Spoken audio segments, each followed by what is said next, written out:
그 집은 내 인생 대부분이 담겨 있던 곳이었다. 결혼하고 아이를 키우고 밤새 일하고 돌아와 신발을 벗던 현관까지 모두 기억하고 있었다. 집은 단순한 재산이 아니었다.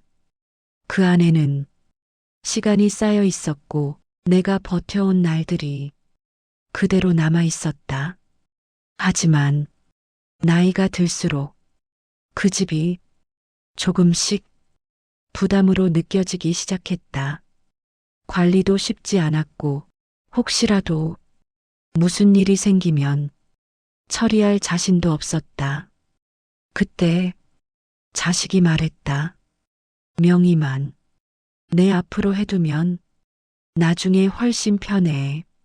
그 말은 합리적으로 들렸고 주변에서도 비슷한 이야기를 자주 들었다.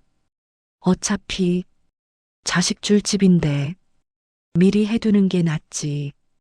그 말들이 내 결정을 조금씩 앞으로 밀었다.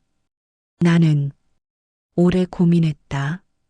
집은 내 마지막 안전장치였고 그걸 넘긴다는 건 내 삶의 끝을 미리 정리하는 것 같았기 때문이다. 하지만 자식은 계속 말했다. 걱정 마. 아무것도 달라지는 거 없어. 지금처럼 그냥 살면 돼. 그 말이 결정적이었다. 지금처럼 살 수 있다는 말은 나에게 안심처럼 들렸다. 그래서 서류를 준비했고 등기소에 갔고 이름 하나를 바꿨다. 그날 집으로 돌아오는 길에 나는 아무 일도 일어나지 않았다고 스스로에게 말했다. 집은 그대로였고 벽도 가구도 냄새도 변한 게 없었다. 하지만 보이지 않는 무언가가 이미 달라져 있었다는 걸 그때는 알지 못했다. 그날 이후 나는 그 집에 살았지만 그 집의 주인은 아니게 되었다. 그 사실이 실제로 느껴지기까지는 조금의 시간이 필요했다. 그리고 그 시간이 지나고 나서야 나는 깨달았다. 집 명의를 넘긴 순간 함께 넘겨진 건 서류 한 장이 아니라 내 삶의 중심이었다는 걸. 명의가 바뀌고 나서 가장 먼저 달라진 건 말투였다. 눈에 띄게 바뀐 건 아니었다. 조금 더 단정해졌고 조금 더 계산적이 되었을 뿐이었다. 예전에는 내가 집 안에서 무엇을 하든 아무 말도 하지 않았다. 가구를 옮겨도 벽에 못을 박아도 친구를 불러도 알아서 하세요라는 말이 돌아왔다. 하지만 명의가 바뀐 뒤부터는 말 앞에 질문이 붙기 시작했다. 그건 왜 바꾸려고 해? 그렇게까지 할 필요 있어? 그 질문들은 조언처럼 들렸지만 점점 허락을 구하는 대화로 변해갔다. 나는 처음엔 대수롭지 않게 넘겼다. 집이니까 조금 신경 쓰는 거겠지. 하지만 그 질문들이 계속 반복되자 마음 한구석이 불편해지기 시작했다. 어느 날은 집수리 이야기를 꺼냈다가 이런 말을 들었다. 괜히 손 떼면 집값 떨어질 수도 있어. 그 말에 나는 아무 말도 하지 못했다. 예전 같았으면 내가 살 집이니 내가 결정했을 일이다. 하지만 이제는 집값이라는 단어가 내 선택 위에 올라와 있었다. 그날 이후 나는 집에 대해 말할 때 조금씩 조심하게 되었다. 내 집이지만 내 집이 아닌 것 같은 이상한 감각 때문이었다. 자식은 의도하지 않았을지도 모른다. 하지만 말 한마디, 표정 하나가 조금씩 선을 긋고 있었다. 어느 순간 나는 집에서 편하게 숨 쉬지 못하고 있었다. 소파에 앉아 있어도 괜히 눈치를 보게 되었고 전화가 울리면 혹시 집 이야기일까봐 먼저 긴장했다. 그때 처음으로 이런 생각이 들었다. 집에 살고 있는 게 아니라 집을 빌려 쓰고 있는 건 아닐까? 그 생각은 머릿속에서 쉽게 지워지지 않았다.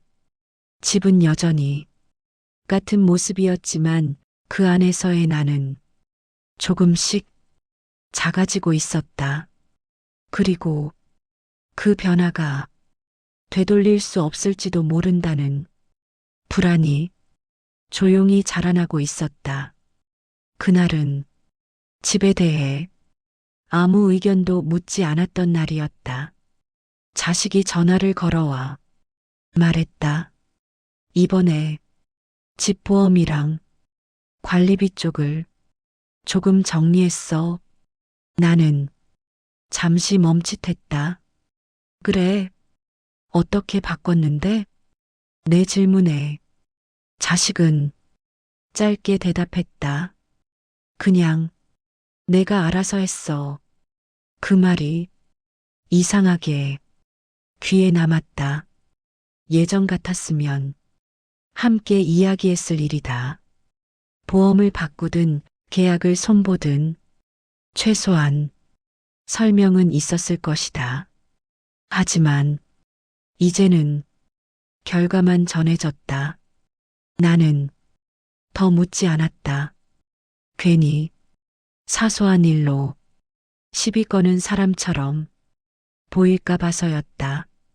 그날 이후 비슷한 일이 몇 번 더 있었다. 보일러 점검, 공동현관 수리, 관리비 자동이체 모두 이미 결정된 뒤에야 알게 되었다. 나는 점점 집에 대한 정보에서 멀어지고 있었다. 어느 날은 이웃에게서 집 이야기를 들었다. 요즘 집 관리 잘하시더라. 그 말을 듣는 순간 나는 어색하게 웃을 수밖에 없었다. 관리한다는 말이 더 이상 나를 가리키는 말이 아니라는 걸 알고 있었기 때문이다. 집은 그대로 있었지만 집을 둘러싼 결정의 중심에는 내가 없었다. 그 사실이 조금씩 현실로 다가왔다. 나는 집안을 돌아보며 생각했다. 이 소파를 고를 때 얼마나 오래 고민했는지, 이 식탁에서 얼마나 많은 식사를 했는지, 모든 선택에는 내 시간이 들어 있었다. 그런데 이제는 그 시간들이 참고 자료처럼 취급되고 있는 느낌이었다.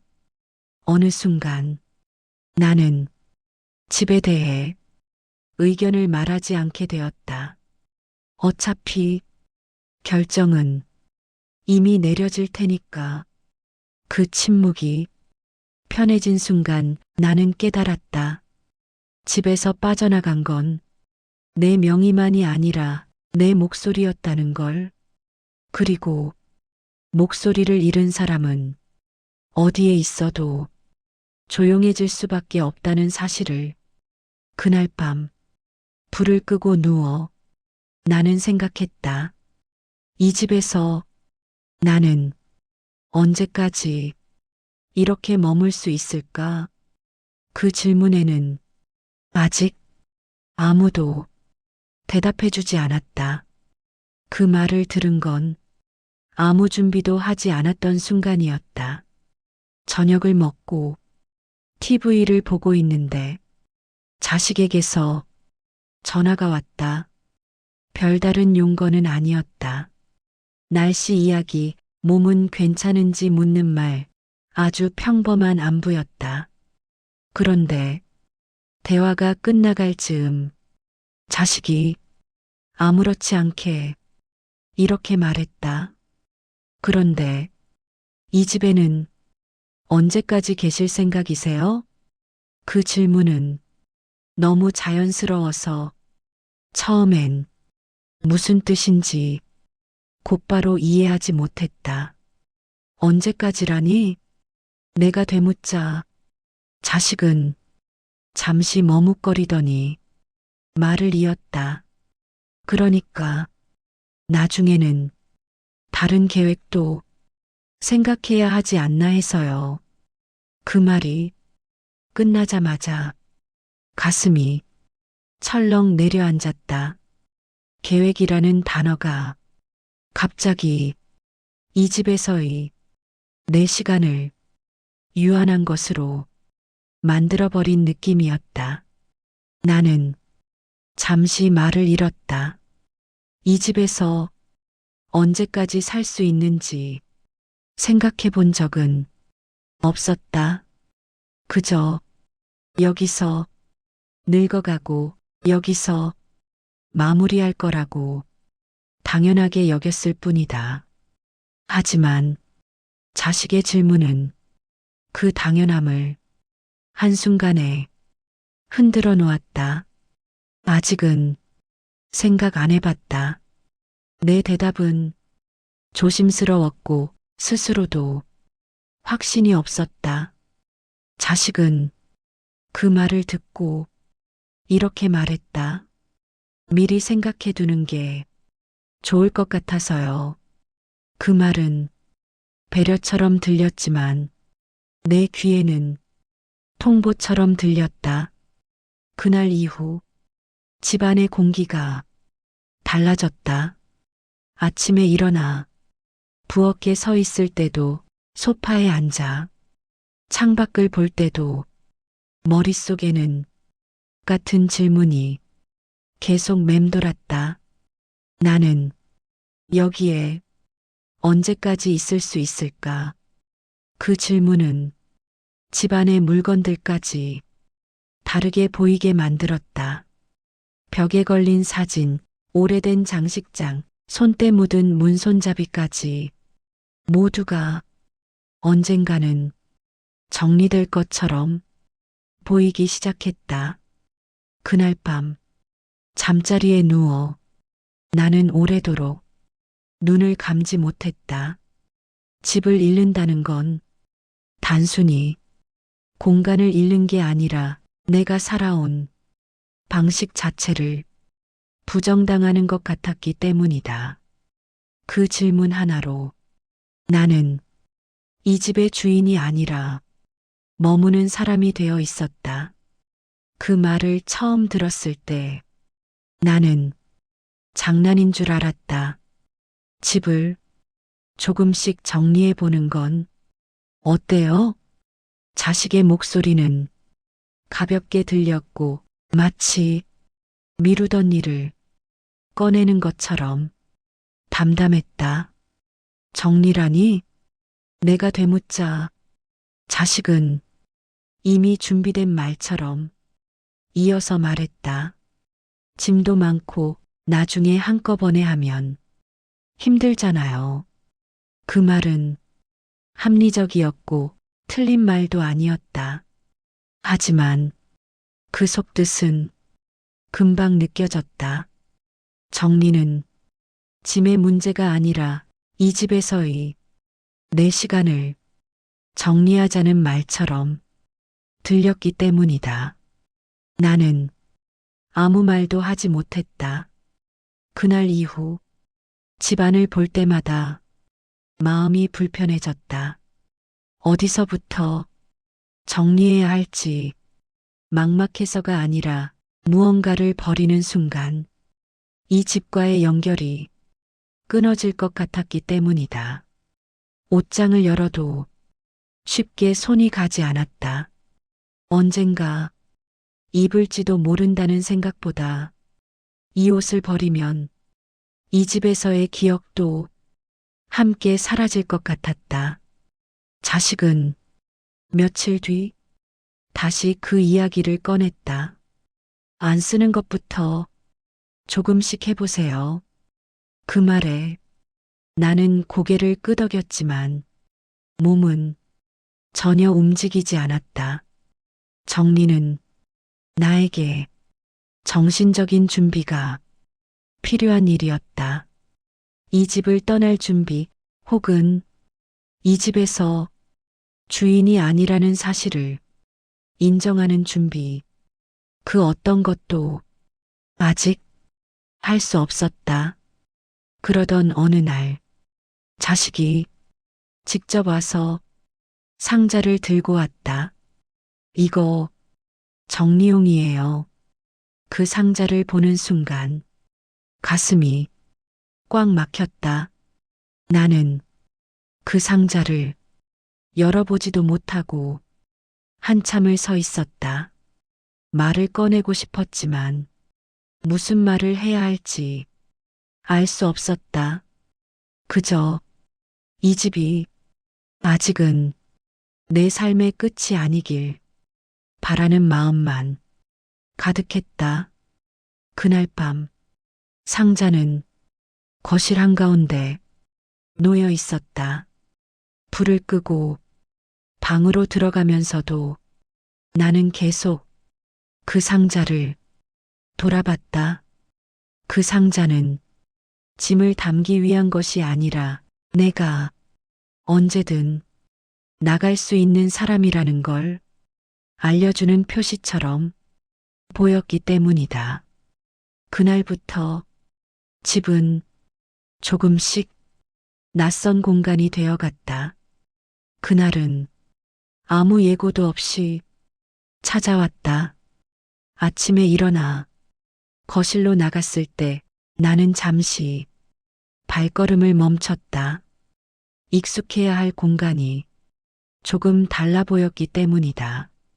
소파 옆에 있던 작은 협탁이 보이지 않았고 장식장 위에 놓여 있던 사진 몇 장도 사라져 있었다.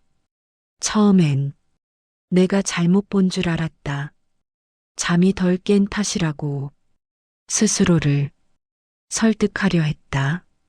하지만 방으로 들어가 보자 확실해졌다. 옷장 한쪽이 텅 비어 있었고 서랍에 넣어두었던 물건들이 정리된 듯 없어져 있었다. 잠시 후 자식에게서 문자가 왔다. 안 쓰시는 물건들 조금 옮겨놨어요. 나중에 쓰실 것만 남기면 될 것 같아서요. 그 문자를 한참 동안 바라봤다. 옮겨놨다는 말이 너무 가볍게 느껴졌다. 마치 책상 위치를 바꾼 것처럼 사소한 일인 듯 적혀 있었기 때문이다. 나는 전화하지 않았다. 문자를 보내지도 않았다. 그저 집 안을 천천히 돌아다녔다. 없어진 물건들이 얼마나 큰 가치가 있어서가 아니었다. 그 물건들이 내가 이 집에서 살아왔다는 증거처럼 느껴졌기 때문이다. 사진 한 장, 오래된 컵, 낡은 담요. 누군가에게는 쓸모없는 물건일지 몰라도 나에게는 시간이 담긴 것들이었다. 그날 이후 집 안에 묘한 긴장감이 흐르기 시작했다.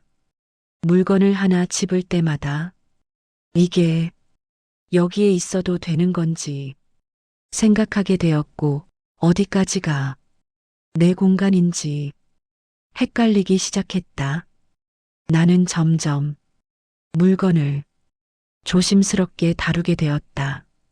마치 잠시 빌린 공간에서 흔적을 남기지 않으려는 사람처럼 그때 처음으로 이런 생각이 들었다.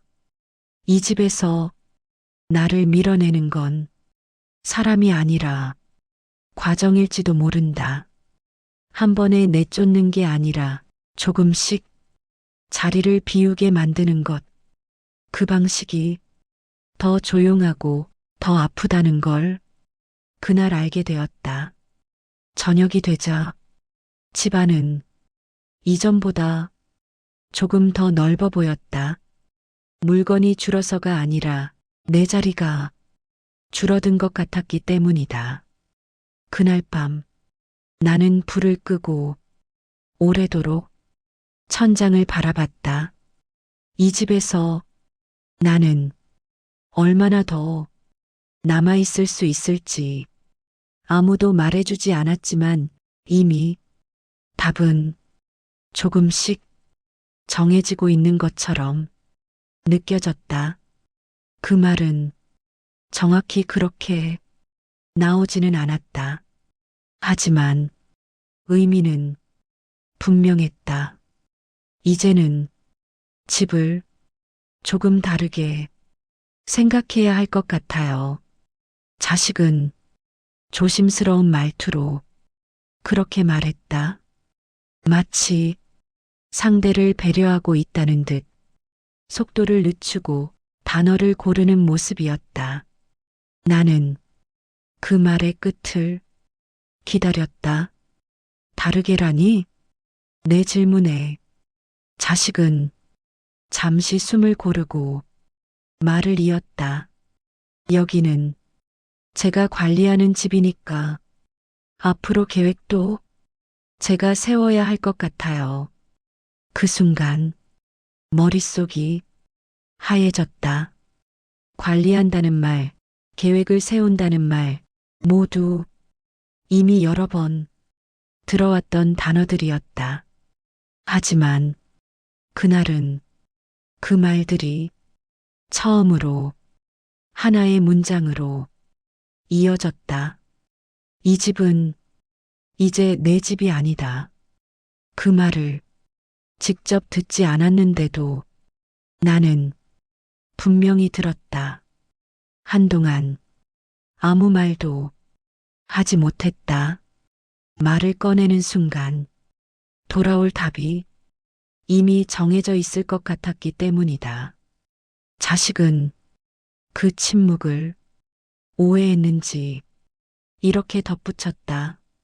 너무 걱정하지 마세요. 지금 당장 어디로 가라는 건 아니에요. 그 말이 위로처럼 들려야 했지만 오히려 더 아팠다. 지금 당장은이라는 말이 언젠가는 그럴 수도 있다는 전제처럼 들렸기 때문이다. 그날 이후 나는 집안을 다닐 때 조금 더 조심스러워졌다. 발소리도 문 여닫는 소리도 괜히 크게 들리는 것 같았고 전화 통화도 작은 방으로 들어가서 하게 되었다. 이 집에서 내 존재가 눈에 띄지 않기를 바라는 마음이 어느새 습관처럼 몸에 배어 있었다. 나는 이 집에서 살고 있었지만 이 집의 사람은 아닌 느낌이었다. 그 감각이 가장 선명하게 느껴진 건 밤이었다. 불을 끄고 누우면 이 방이 내 방인지 잠시 쓰는 공간인지 구분이 되지 않았다. 그날 밤 나는 처음으로 이 집을 떠나는 상상을 해보았다. 짐을 싸고 문을 닫고 다시는 돌아오지 않는 모습. 그 상상은 너무 현실적이어서 오히려 눈물이 나지 않았다. 그저 가슴이 천천히 조여오는 느낌뿐이었다. 그때 나는 알았다. 집을 잃는다는 건 지붕을 잃는 게 아니라 돌아갈 곳이라는 개념을 잃는 일이라는 걸. 그리고 그 개념은 이미 이 집에서 조용히 사라지고 있었다. 그 날짜는 생각보다 빨리 정해졌다. 정식으로 통보받은 건 아니었다. 그저 대화 속에서 자연스럽게 끼어들어왔다. 그때쯤이면 집 정리도 어느 정도 될 것 같고요. 자식은 달력을 보며 그렇게 말했다. 마치 병원 예약 날짜를 잡는 것처럼 담담한 얼굴이었다. 나는 그 날짜를 한 번 더 확인했다. 그때라면 다음 달 말이지? 자식은 고개를 끄덕였다. 네, 그 정도면 충분할 것 같아요. 그 순간 나는 그 날짜가 무엇을 의미하는지 분명히 알았다. 이 집에서의 내 시간이 끝나는 날, 나는 아무 말도 하지 못했다. 말을 꺼내는 순간 감정이 쏟아질 것 같았기 때문이다. 대신 그날부터 나는 집안을 다르게 보기 시작했다. 아침에 창문을 열 때도 저녁에 불을 끌 때도 모든 순간이 마지막일 수 있다는 생각이 머릿속을 떠나지 않았다. 평소에는 아무렇지 않게 넘겼던 소리들이 유난히 크게 들렸다.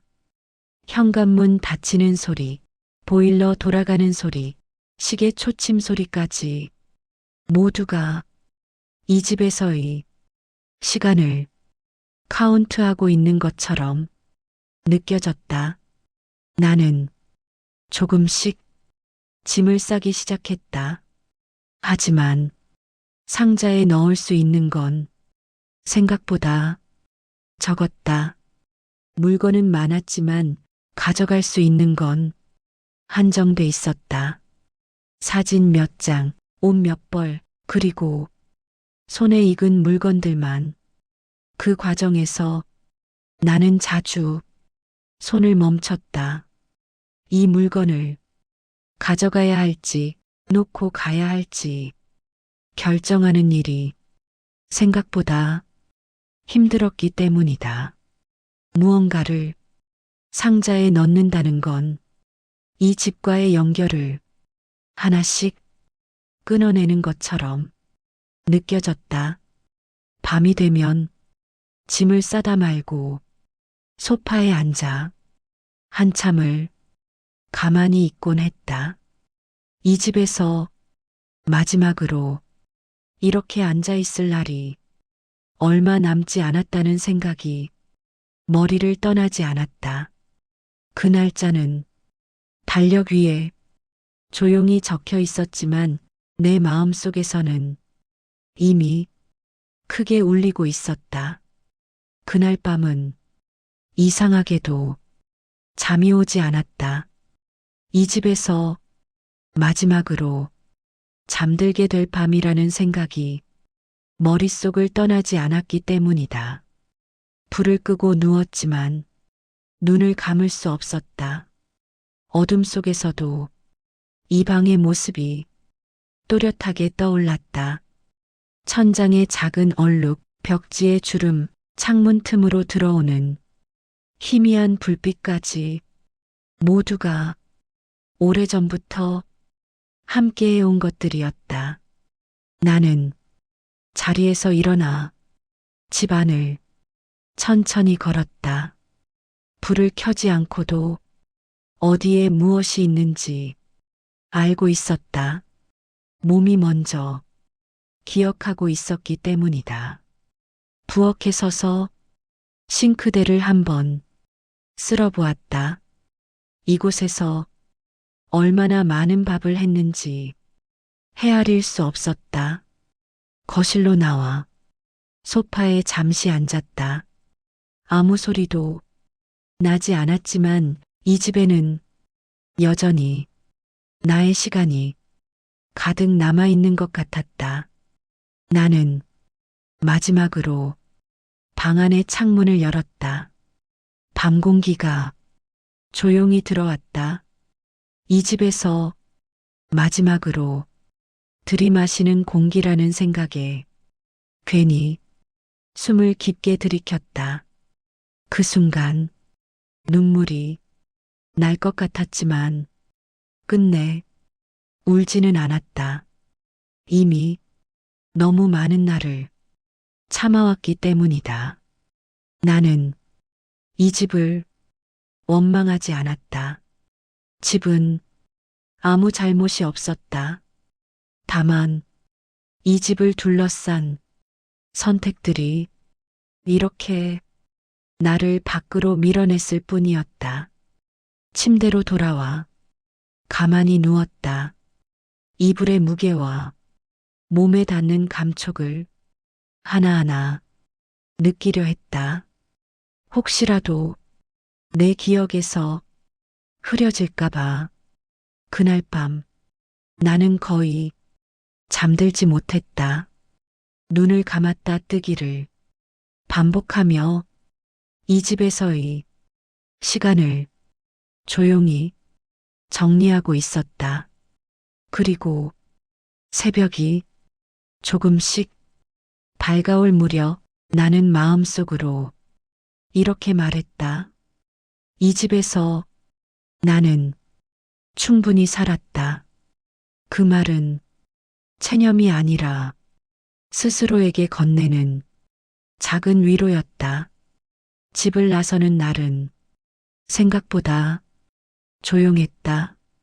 큰 말도 다툼도 없었다. 그저 정해진 순서대로 짐을 옮기고 문을 닫는 일만 남아 있었다. 현관 앞에 서서 나는 잠시 멈췄다. 이 문을 얼마나 많이 열고 닫았는지 셀 수 없었다. 기쁜 날에도 지친 날에도 아무 말 없이 들어오던 날에도 이 문은 늘 그 자리에 있었다. 나는 문 손잡이에 손을 올려보았다. 차갑지도 따뜻하지도 않은 익숙한 감촉이었다. 문을 닫는 순간 집안의 공기가 완전히 끊어진 것 같았다. 밖으로 나오자 햇빛이 눈에 들어왔다. 낯설 정도로 밝았다. 나는 뒤돌아보지 않았다. 뒤돌아보면 다시 머물고 싶어질 것 같았기 때문이다. 그날 이후 나는 작은 공간에서 지내고 있다. 예전보다 훨씬 좁고 가져온 물건도 많지 않다. 하지만 이상하게도 밤이 되면 마음이 조금 더 편해졌다. 이제는 누군가의 눈치를 보지 않고 불을 끄고 불을 켜고 창문을 열 수 있었다. 그게 얼마나 중요한 일인지 그제야 알게 되었다. 집을 잃었다고 생각했지만 사실은 나 자신을 다시 찾고 있었는지도 모르겠다. 그 집에는 내 시간이 남아 있었고 지금 이곳에는 내 선택이 남아 있다. 나는 더 이상 그 집의 주인이 아니지만 적어도 내 삶의 주인은 다시 내가 되었다. 이 이야기를 누군가에게 전하고 싶었다. 집 명의를 넘기는 건 서류 한 장의 문제가 아니라 삶의 중심을 어디에 둘 것인지에 대한 결정이라는 걸, 그리고 그 결정 앞에서는 사랑과 신뢰만으로 모든 걸 판단하지 말아야 한다는 걸. 나는 이제 천천히 새로운 생활에 익숙해지고 있다.